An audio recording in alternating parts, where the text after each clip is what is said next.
माह मुबारक रमज़ान में पढ़ी जाने वाली नमाजों में एक नमाज नमाज हजरत खिज्र है, जिसे नमाज हजार हाजत कहा जाता है। यानी इस नमाज को पढ़ने से परवरदिगार की तरफ से 1000 दुआएं कबूल हो जाया करती हैं।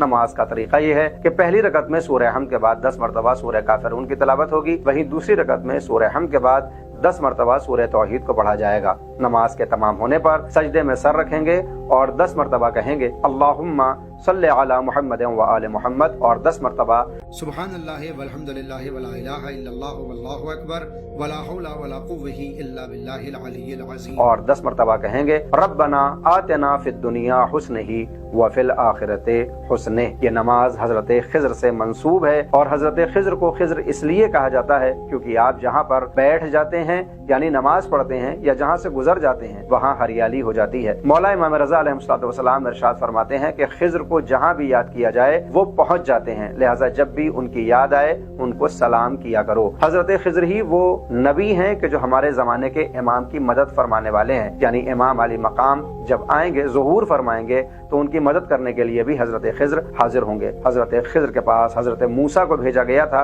ताकि वो तरबियत हासिल करें, लिहाजा हमें भी अपनी जिंदगी में हजरत खिज्र से उन्स पैदा करना चाहिए ताकि इमाम की आमद पर हमारा उनसे एक बेहतर ताल्लुक हो सके।